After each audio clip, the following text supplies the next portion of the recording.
Welcome back नाज़रीन। बात हो रही है ईरानी सदर के पाकिस्तानी दौरे के हवाले से और बड़ा खुशाइंद ये समझा जा रहा है क्योंकि वज़ीर आज़म शहबाज शरीफ ने भी कहा कि ईरानी सदर को देखकर आंखें ठंडी हो जाती हैं और जो ईरानी सुप्रीम लीडर हैं उनका सलाम भी पेश किया गया है और बाहमी ताल्लुकात को परवान चढ़ाने के लिए ये दौरा किया जा रहा है। लेकिन ख़ित्ते के अंदर जो इस वक्त एक केओस फैला हुआ है और एक सिचुएशन, एक वॉर जोन जो है वो बन सकता है ये किसी भी लम्हे, इस पर बात करना ज़्यादा ज़रूरी है। मैं ज़रा माजी में जानना चाहूँगा कि पाकिस्तान की इस वक्त अहमियत क्यों समझी जा रही है इस इंटरनेशनल सतह पर। अगर हम यूक्रेन और रशिया की वॉर देख लें तो उसके अंदर उस वक्त हमारे जो वज़ीर आज़म थे साबिक़ इमरान खान, उनका दौरा था रशिया का। या फिर अगर हम अफ़गानिस्तान से जो अमरीकी फ़ौज है उसके इनखला की बात कर लें तो उस वक्त हमारे साबिक़ जो DGI थे फैज़ हमीद साहब, जनरल फैज़ हमीद साहब, उनका दौरा था, वो इम्पोर्टेंट समझा जा रहा है। और अभी अगर हम देखें कि ईरान का हमला जो इज़राइल है उस पर, और एक पहली जो है वो बड़ी नौयत का एक बड़ा हमला ये तस्वुर किया जा रहा है, उसके फ़ौरन बाद ईरानी सदर का पाकिस्तान आना और बाहमी ताल्लुकात पर बात करना। इसीलिए पाकिस्तान की एक अहमियत है कि पाकिस्तान की इन्वॉल्वमेंट कहीं नहीं होती है लेकिन पाकिस्तान की मौजूदगी इनडायरेक्टली कहीं ना कहीं ज़रूरी समझी भी जाती है इंटरनेशनली। इसी पर बात कर लेते हैं। हमारे साथ इस वक्त सीनियर तजियाकार हैं सगीर साहब। सगीर साहब, आपने गालिबन सुन लिया होगा कि मैं लोगों को क्या समझाना चाह रहा हूँ, आप ज़्यादा बेहतर समझ गए होंगे मेरी बात को। इस वक्त ईरानी सदर का दौरा आप कैसा देख रहे हैं? देखिए, इसकी नो डाउट कि दौरा पहले से तय शुदा था। हमला तो बाद में हुआ है लेकिन ये दौरा पहले से तय था। ठीक है। सो एक चीज़ और दूसरी, आपको याद होगा हमारा दो पाइपलाइन है जिसके ऊपर बड़े अच्छे अच्छे मामला चल रहे थे। बाकी थी ताजिकिस्तान, अफगानिस्तान, पाकिस्तान और फिर जो इन्वॉल्व किया हुआ था। और दूसरी IPI जिसमें ईरान पाकिस्तान की बात थी। बाद में IPI को निकाल दिया गया था और पाकिस्तान और ईरान के दरमियान की पाइपलाइन है उसके ऊपर बात हो रही थी। ठीक है। पाइपलाइन अच्छी हुई थी और उसके ऊपर हमें ईरान की तरफ से काफ़ी ज़्यादा फोर्स भी किया जा रहा था कि आप इसको अब एक्टिव करें, फाल करें, फंक्शनल करें, जो कि हम नहीं कर पा रहे थे। उसकी वजह यह है कि फंक्शन लगी हुई है ईरान के ऊपर अमेरिका की तरफ से और बड़ा मुश्किल था कि हम कोई भी फैसला देते और हमें जुर्माना पड़ रहा था। जो कंपनीज हैं जो एक कॉन्टेस्ट है, इंटरनेशनल ट्रीटी होती है, तो ट्रीटीज के ऑर्डर पर किए गए तो वो लाभ वाला आपको जो है वो साइन पे करना पड़ता है। तो हमको काफ़ी ज़्यादा जो है वो साइन पे आ रहा था। और दूसरी एक और बड़ी इंपॉर्टेंट चीज़ है कि जो है सारी सिचुएशन भी चेंज हो रही थी। तो इस दौरे के अंदर ये सारी चीज़ें जो है डिस्कस हुई क्योंकि पाकिस्तान और ईरान, पाकिस्तान और अफगानिस्तान और ईरान हम बिल्कुल साथ साथ बैठे हुए हैं।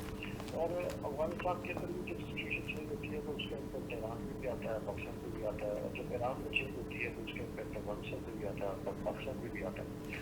तो पाकिस्तान में हालिया ईरान की तरफ से जो सैलरी यादें हुई वो भी बीच में जो है वो बड़ी इम्पॉर्टेंट थी। तो और ओवरऑल अगर देखा जाए तो रीजनल एज वेल एज जो हमारा पाकिस्तान और ईरान के हवाले से जो मामला है उसको तय करने या उसको लगाने के लिए बड़ा इम्पोर्टेंट है। फिर आप ये देखिए कि ईरान में अभी रिसेंटली आपके पहले सालों में ये था कि इन्होंने हमला किया, उसका नतीजा कोई खातर खा नहीं निकला। तो वो सिंबॉलिक होता है, हमले सिंबॉलिक होते हैं, उसका मकसद किसी को नुकसान पहुंचाना नहीं होता, सिर्फ ये बताना होता है कि हमने अगर एक हमला जो है वो आप पर। हेलो जी जी, कंटिन्यू कीजिए। जी, कि एक हमला उसका मकसद ये होता है कि बताना कि जी हमने अगर हमला जो है वो उन पहाड़ियों पे किया तो कल को ये हमला आप पर भी हो सकता ठीक है। है। और आपसे मुराद ये है कि आबादी में भी हो सकता है या उन जगहों पे हो सकता है कि जो जगह जो है वो बहुत इम्पोर्टेंट समझी जा रही है उनके नजर। आल्दो इजराइल में तो आपको पता है कि उसने तो ना स्कूल छोड़े हैं ना उसने पब्लिक प्लेसेस छोड़ी हैं, वो तो हर जगह पे अपने हमले कर रहा था। लेकिन भारत ईरान में इस मामले में थोड़ी सी एक जवामर्दी के साथ साथ जो है एक अकल और दानिश और क्लासिक का भी मुजाहरा किया। तो उसने पॉपुलेशन को निशाना नहीं बनाया, उसने जो उनकी दिफाई तफसीलात थी थोड़ा उसको निशाना बनाया है, कुछ उसने इधर उधर गिराए हैं। तो एक बड़ा मैसेज दे दिया कि भाई हमारे से आप दूर नहीं है, हम जब चाहें हम आप पे हमला कर सकते हैं, हम आप तक पहुंच सकते हैं। और ये पैगाम ही होता है जो दुनिया में दिया जाता है। आपको याद है हमने भी पैगाम दिया था भारत को जी। कि जनाब हम जब चाहें हम जहाँ चाहें हम आ सकते हैं, हम कर सकते हैं, लेकिन हम बहरहाल जो है हम इतना हम करके जा रहे हैं। तो वो उनके पैसे मिल जाता है, उनको पता चल जाता है कि कौन सा मुल्क की कितनी पावर है और उसकी क्या ताकत है, उसकी क्या हैसियत है और उसकी क्या सलाहियत है। अच्छा अहमद साहब, तो जरा मतलब जरा सा सलाहियत एक एक सवाल यहाँ पर मुझे जो है वो याद आ रहा है, जो मैं चाहूँगा कि आपसे करूँ, आपकी मौजूदगी का फ़ायदा उठाते हुए। पाकिस्तान का इजराइल पर क्या मौक़िफ़ है कि अगर इजराइल ये बर्बरियत और जारियत नहीं रोकता है फ़लस्तीन के ऊपर, तो पाकिस्तान इन फ्यूचर अपने इत्तेहादियों के साथ या अपने हमसायों के साथ, जो कि पहले ही एक जंग ज़दा कैफियत के माहौल के अंदर हैं इजराइल के साथ, क्या स्टैंड होगा पाकिस्तान का? देखिए पाकिस्तान हमारे फॉरेन मिनिस्ट्री ने और फॉरेन ऑफिस ने इसके ऊपर अपना बड़ा वाज़ेह मौक़िफ़ दिया है और उनका ये कहना था कि हम नहीं चाहते कि मामला बढ़े और दोनों फरीकों को सब्र और तहम्मुल का मुज़ाहरा करना चाहिए। इसके अंदर बहुत सारी बातें हो जाती हैं। ये एक किस्म का स्ट्रेट अवे उनको पैगाम था इजराइल को भी कि भाई आप इंसान बने और ईरान को भी कि थोड़ा सा आप भी थोड़ा सा जो है वो काम हो जाए, कूल हो जाए। और अल्टीमेटली देखें जब जंग बढ़ती है, जब मामला बढ़ते हैं तो उसका नुकसान जो है वो ज्यादा होता है। और वो अब जैसे रीजन तरक्की करती हैं तो मुल्क भी तरक्की करते हैं, बल्कि रीजन खत्ते तरक्की करते हैं और रीजन जो खत्ते ही बर्बाद होते हैं। ठीक है। लिहाजा इस जंग के नुकसान के तौर पे सिर्फ पाकिस्तान नहीं बल्कि ईरान, अफगानिस्तान और उसके अलावा चाइना में भी जा सकते थे। चाइना की आप ठीक है। देखें ईरान के अंदर बहुत ज्यादा इन्वेस्टमेंट है। चाइनीज ने कहा है, उनके फॉरेन ऑफिस ने भी कहा है कि जी सब्र तहम्मुल का मुजाहरा करना चाहिए। सऊदी अरब ने भी कहा, बाकी मुल्कों ने भी कहा। तो सब्र और तहम्मुल के अंदर बहुत चीजें आ जाती है कि जरा थोड़ा ठंडे हो जाओ तो ठीक है आपने वो कर लिया। इन्होंने भी कहा कि हम इसके बाद कोई ऑपरेशन नहीं करेंगे, बस ये हो गया। हमने उन्होंने जो किया हमारे साथ हमारी एम्बेसी पे हमला किया, हमने उसका जवाब दे दिया अंदाज से। अच्छा वो नेतन्याहू साहब ने भी फरमा दिया, उन्होंने कहा जी ठीक है जी हमने बस। तो वो गोल गोल सी बात करके सब तरीकों ने अपनी अपनी स्किल मचा ली है। अच्छा इस बार जो है वो ब्लॉक्स नहीं देखे गए, क्योंकि अमेरिका पहले ही ऐलान कर चुका था कि अगर इजराइल जंग में जाता है तो अमेरिका उसके साथ नहीं होगा।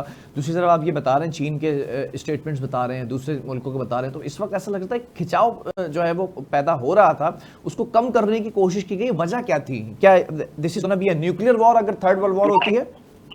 हाँ देखिए एक चीज मैं आपको बताऊं, इजराइल जो है उसके लेफ्ट राइट आगे पीछे सारे के सारे वो मुल्क बैठे हैं जो बिल्कुल उसके मुखालिफ मुल्क है। आप देखिए सिर्फ इजिप्ट के लोग जो है ना वो मिलकर अगर पेशाब ही कर देना तो फिर से बह जाएगा।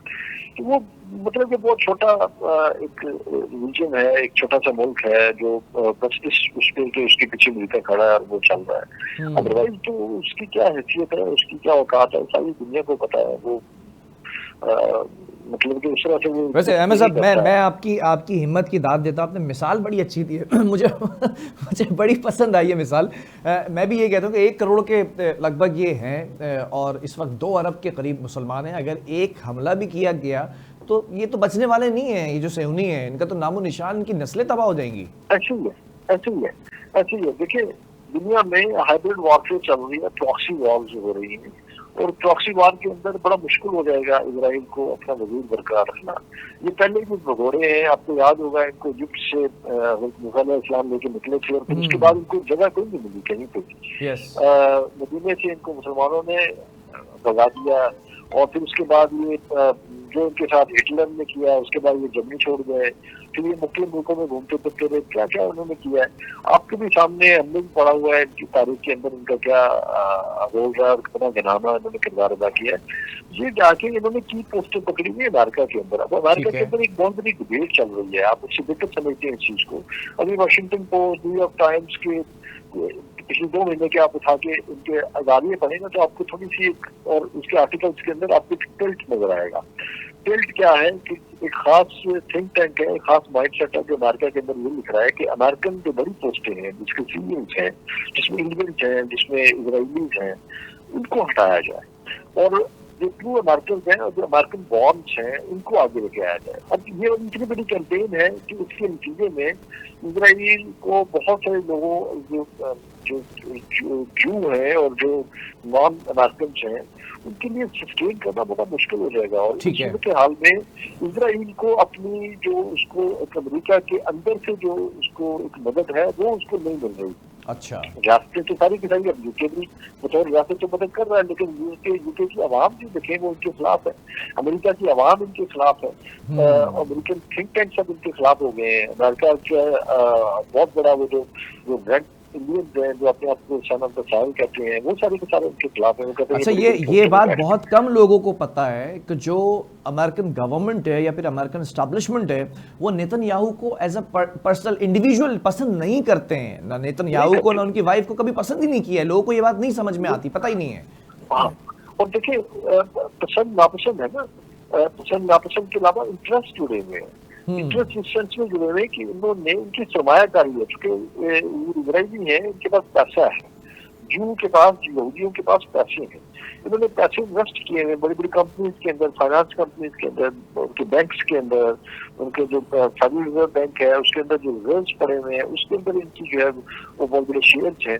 तो वो बड़ा इनको इस चीज का एक एडवांटेज है कि ये अमेरिकन जो पॉलिसीज है उसके ऊपर असरदार होते हैं। ठीक है। सेनेटर्स को खरीद लेते हैं, पैसे लगाते हैं और उनको तरीका आता है। लॉबिंग फर्म जिन्होंने बड़ी बड़ी हायर की हुई है उन लॉबिंग फर्म्स के जरिए लॉबियस्ट इन्होंने अपने साथ मिलाए हुए और लॉबी करते हैं। तो उनका तरीकाकार तो डिफरेंट है, बट अब चलेगा नहीं। मतलब ये है कि ये नहीं हो सकता कि आप लोगों को बात करें तो 3000 बंदा मार दिया है और अगर आप कहें कि भी हमारे साथ आप बैठ के बात करें, ये बातें ऐसी नहीं होती। थोड़ा सा मुस्लिम मुल्कों को भी थोड़ी सी उनको भी शय आई है, तो बदमाशी ये भी के सोए हुए थे, थोड़ा सा उनको अकल आई है कि भाई कल को आज उससे मार रहा है कल हमें भी मार सकता है, तो हम अगर ना उठे तो हमारा। लेकिन इसके बावजूद आप देखें उद्यम का क्या किरदार है, उसने उनके अपने ईरान के वो गिराए हैं, उनके मिसाइल गिराए हैं, उनके वो गिराए। तो ये थोड़ा सा जो मुस्लिम उम्मा जो बची हुई है ये एक तशवीश की एक अलामत है, और जिसकी वजह से हम आज तक जो है वो मीर जाफर को सह रहे हैं और वो आगे हमें बर्बाद करके चले जाते हैं। अदरवाइज आप वाली बात दुरुस्त है कि हम बहुत बड़ी आबादी है मुसलमान, और ये अगर मिल जाए सारे के सारे एक हो जाए और एक उम्मत का जो तस्वुर है उस तस्वुर के साथ ये इकट्ठे हो जाए तो क्या वजह है कि इजराइल क्या अमेरिका भी घुटने टेक देगा। बड़े बड़े मुल्क आप क्या भी घुटने टेक सकते हैं, लेकिन उन्होंने इसी की तो आपको छोड़ा था, सल्तनत उस्मानिया के शराबे इसलिए तो बखेरा था कि आप इकट्ठे ना हो सके, आप एक ना हो सके। वरना तो आप देख लिया, हम तो स्पेन तक पहुंचे हैं, हम तो मराकश को हमने वो किया, मुसलमान कहाँ तक नहीं पहुंचे, इधर अफ्रीका में वो आप जाके साउथ अफ्रीका तक आप पहुंचे हुए थे। इधर आप देखें कि जो नॉर्दर्न अफ्रीका है वो सारे का सारा आप ले गए, आप ट्यूनिस तक आप पहुंच गए, ट्यूनिस से आप मराकश तक पहुंचे, मराकश से आप अलजायर पहुंच गए, ऊपर निकल गए आप। तो मुसलमानों का एक रहा तो है, एक डर तो है, एक खौफ तो है, दुनिया के अंदर वो आज भी दबदबा कायम है, लेकिन वो चाहते हैं कि हमें मारे, इसी तरह बात करें, और वो कामयाब है, बहुत अच्छा कामयाब है और मार खा रहे हैं। ठीक है, बहरहाल बहुत शुक्रिया अहमद सगीर साहब आपके तज़किए का। इस वक्त बात हो रही है ईरान के डेलीगेशन का जो पाकिस्तान में दौरा है और उसको बड़ा खुशाइन समझा जा रहा है, लेकिन इंटरनेशनल सतह पर भी पाकिस्तान अपनी हैसियत, अपनी अहमियत और अपनी स्ट्रेटजी को वाज़ेह कर चुका है कि अगर इज़राइल जंग की तरफ जाता है या इज़राइल अगर फ़लस्तीन के अंदर बर्बियत और जो जुल्म है वो नहीं रोकता है तो फिर पाकिस्तान ने क्या करना है, और अपने हमसाया ममालिक के साथ, अपने इत्तेहादी ममालिक के साथ वो उस ब्लॉक का हिस्सा हो सकता है। बहरहाल प्रोग्राम का वक्त ख़त्म हुआ। अल्लाह हाफ़िज़।